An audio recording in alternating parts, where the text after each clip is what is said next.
परम पूज्य श्री स्वामी सत्यानंद जी महाराज,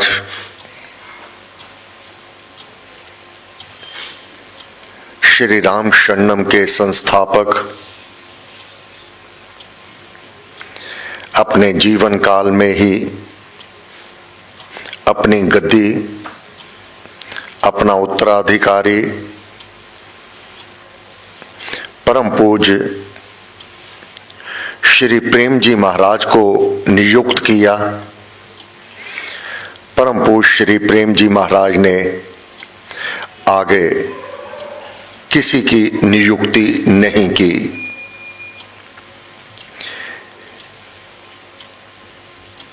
ये महापुरुष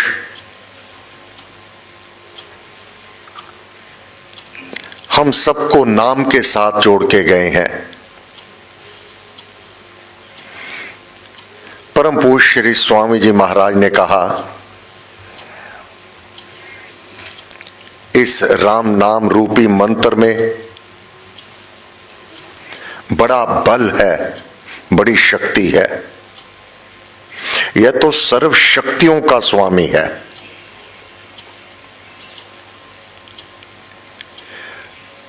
हर साधक को जो राम नाम जपता है, जिसकी राम नाम में श्रद्धा है, जिसको राम नाम में विश्वास है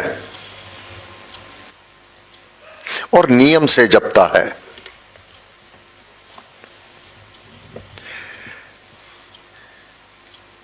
सभी राम नाम के उपासक को इस बात का खूब मनन करना चाहिए कि मंत्र में बड़ा बल है। अगर यह विचार मन में ना आवे, यह मनन ना किया जावे कि जिस मंत्र का मैं जाप करता हूं उसमें बल और बहुत शक्ति है, ऐसा ना करे तो मंत्र का अधिष्ठाता सम्मुख नहीं आता।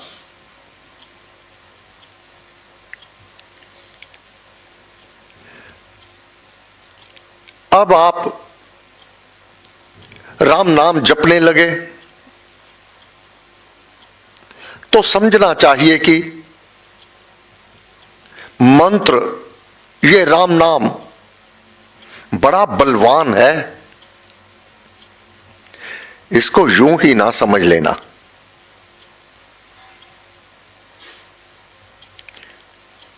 इसलिए इसका पूरा आदर करना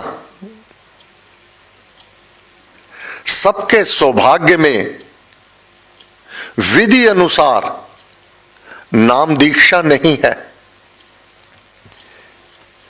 यह राम नाम की आपको प्राप्ति हुई,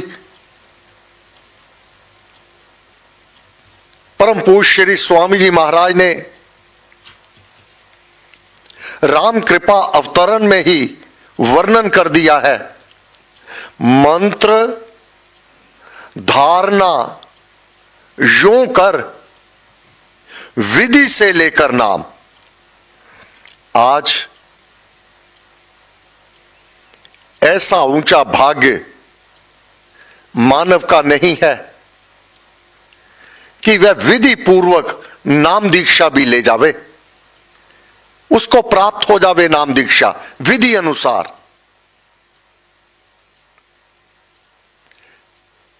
जिन साधकों का ये ऊंचा भाग्य है, विधि अनुसार राम नाम की प्राप्ति हुई है, महाराज ने इसको और स्पष्ट किया विधि अनुसार।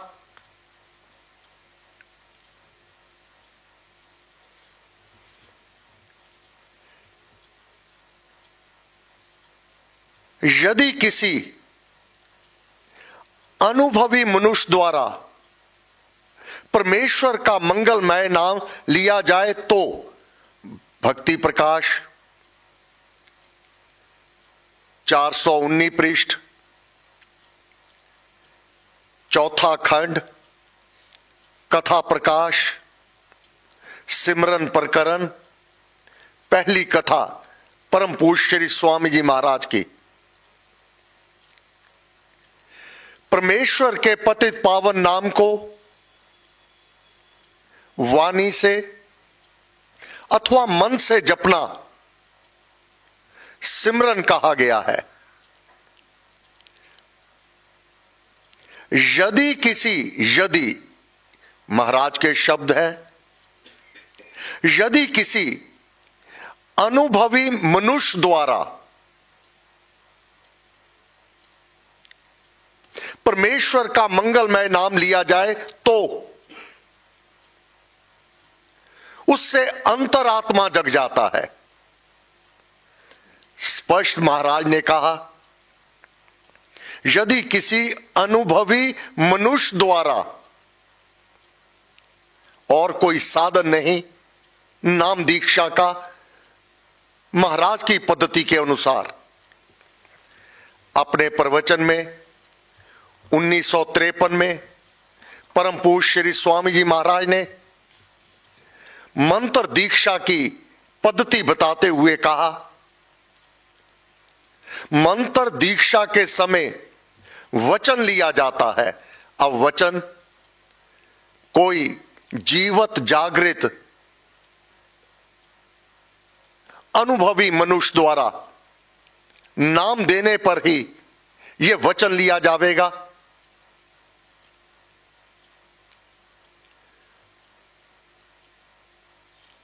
मंत्र दीक्षा के समय वचन लिया जाता है कि आराधना छोड़नी नहीं है, भगवान को नमस्कार कराया जाता है, अपने आप को नहीं।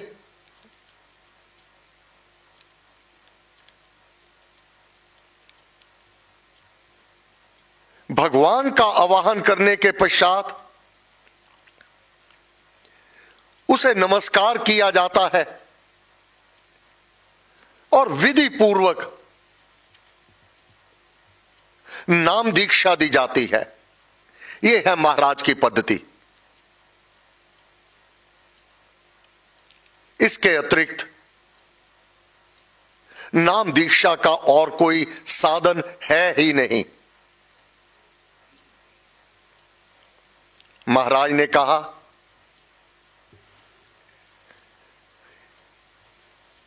मंत्र धारणा यों कर, विधि से लेकर नाम, विधि पूर्वक नाम दीक्षा, यही अंतरात्मा जगाने का साधन है। विधि पूर्वक नाम वृत्तियां से, विधि पूर्वक नाम दीक्षा से वृत्तियों को मूर्छित करने में यह राम नाम एक मोहन मंत्र ही माना गया है। फिर कहा, यह नाम दीक्षा की पद्धति जैसे सजीव पेड़ को सजीव फल और बीज लगा करता है। अब प्लास्टिक के बीज को बो दिया जावे, क्या वह अंकुर होवेगा? क्या उसको फूल और फल लगेंगे? जैसे सजीव पेड़ जीवत जागृत बीज होवे, उसको सजीव फल और बीज लगा करता है, ऐसे ही ईश्वर कृपा तथा अनुभवी सज्जन से ग्रहण किया हुआ नाम ही ध्यान, एकाग्रता, समता और समाधि का साधन बना करता है। महाराज की नाम दीक्षा की पद्धति बड़ी स्पष्ट है और बड़ी सरल है। इससे विपरीत अगर कोई विधि बताता है तो महाराज के ग्रंथों को जुठला रहा है, महाराज की वाणी के विरुद्ध चल रहा है। ऑडियो वीडियो द्वारा महाराज ने कहीं पर भी नाम दीक्षा देने का कोई प्रावधान नहीं रखा।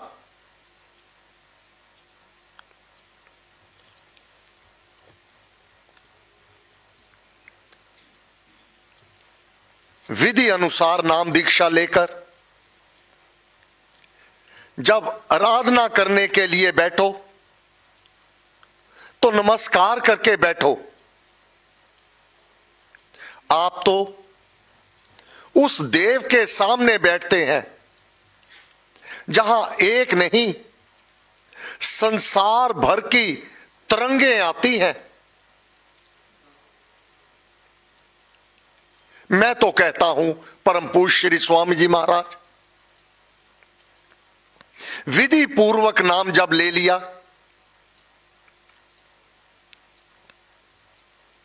तो मंत्र के सम्मुख झुकना चाहिए। इस बात का खूब मनन करें, इतना करें कि कभी भूल ना हो। नाम दीक्षा की पद्धति कभी भूल ना हो, इस बात का इतना मनन करें। मंत्र को शक्तिशाली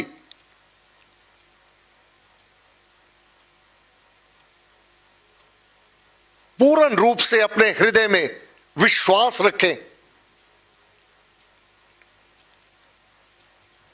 हृदय में अटल विश्वास और दृढ़ निश्चय से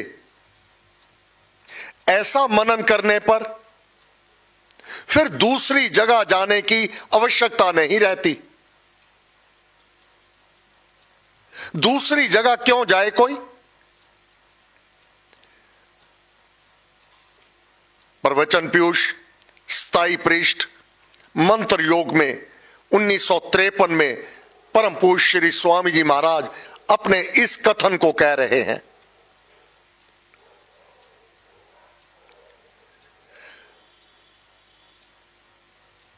जो मानव विपरीत दिशा में जाता है ऐसा मनुष्य तो महत्व को समझता नहीं, भावना उसमें है नहीं,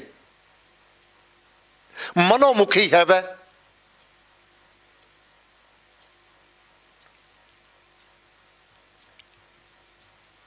विश्वास समझो उसमें है नहीं,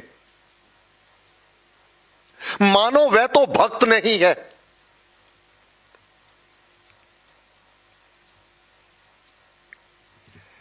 गुरु महाराज ने कहा,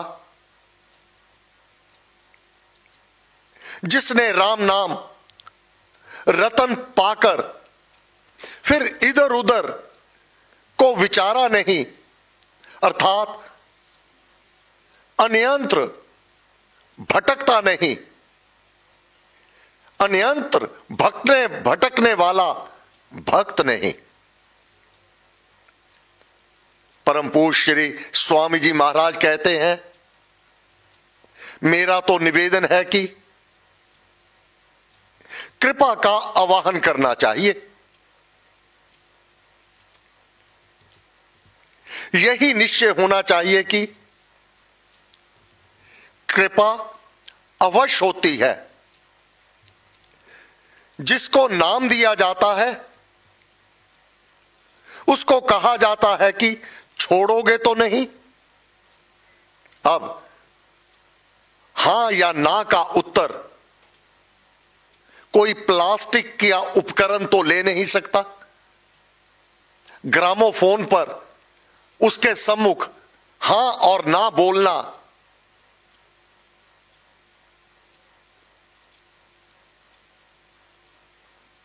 हास्यप्रद है।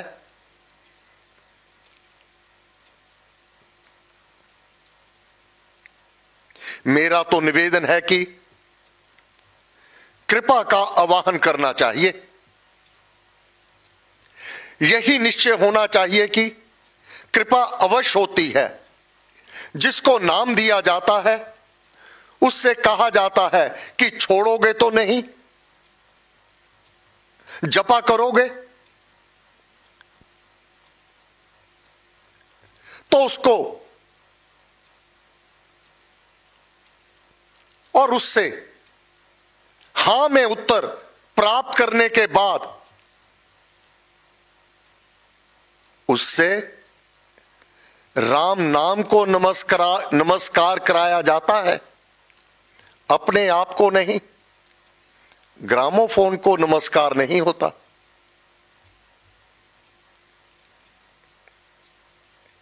इतना होने पर फिर तो उसको यह विश्वास रखना चाहिए कि अब तो नाम के बीज ने औंकर देना ही है। विधि पूर्वक नाम का जाप, विधि पूर्वक नाम दीक्षा, मंत्र धारणा यों कर, विधि से लेकर नाम। महाराज की पद्धति, महाराज का दिया मार्ग बहुत स्पष्ट है, साफ है। पाठ करना और इसको ना मानना किसकी अवज्ञा है? ये मनोमुखी होना, अपने मन की करना, महाराज के वचन का पालन ना करना कृपा कैसे होवेगी?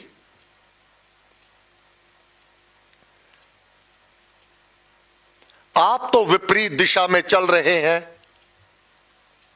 दूसरे नए मानव को विपरीत दिशा में चलाना महाराज के दरबार की अवज्ञा है।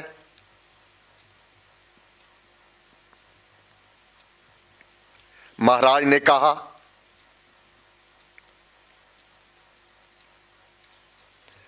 अब किसी अनुभवी मनुष्य द्वारा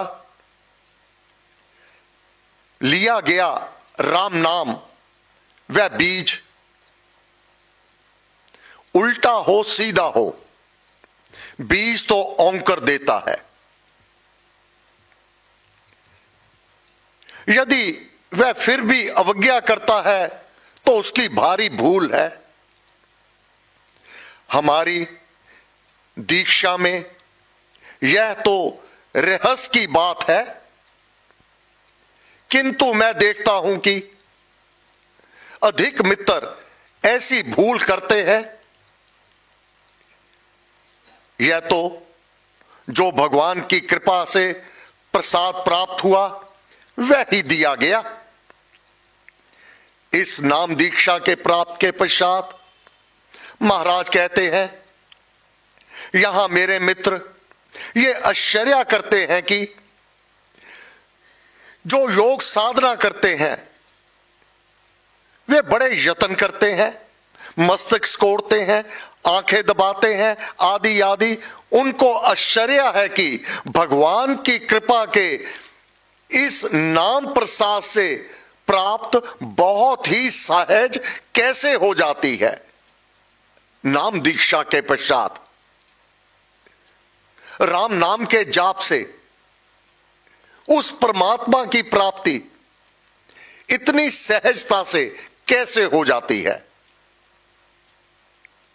मनुष्य तो महत्व तब समझता है जब उसे बड़ी तपस्या करके कोई मंत्र की प्राप्ति हो अथवा योग की प्राप्ति हो। महाराज ने कहा, ये राम नाम, इसकी प्राप्ति मेरी जीवन भर की ये तपस्या है। बड़ी कठिनाई के पश्चात, बड़े दुख झेलने के पश्चात, बड़े कष्ट सहारने के पश्चात ये मंत्र राम नाम मेरी झोली में आया। इसको यूं ही ना समझ लेना। ऐसा ना हो जैसे एक सेठ का लड़का पिता द्वारा बड़ी कड़ी मेहनत से कमाए धन की महत्ता को नहीं जानता, यूं ही लुटा देता है। पिता को पता है यहां तक यह धन दौलत मैंने कैसे कड़ी मेहनत करके कमाई है, और पुत्र को बिना मेहनत के मिल गई है, अब इसको यूं ही ना गवा देवे। पुत्र बिना मेहनत की कमाई को महत्व को नहीं समझता। इसी प्रकार महाराज ने कहा, ये राम नाम की प्राप्ति मुझे बड़ी कड़ी मेहनत से जीवन भर की तपस्या के पश्चात हुई है, इसको यूं ही ना समझ लेना, इसको हल्के में ना ले लेना। मैं इसकी शक्तियों को जानता हूं, इसकी अवज्ञा ना करना। बड़ी लगन और प्रीति के साथ नमस्कार करके इसके सम्मुख बैठना और बड़ी भावना से इसका आराधन करना, ये मंगल और कल्याण करने वाला है। हे गुरुदेव, आपको बार बार नमस्कार नमस्कार नमस्कार नमस्कार।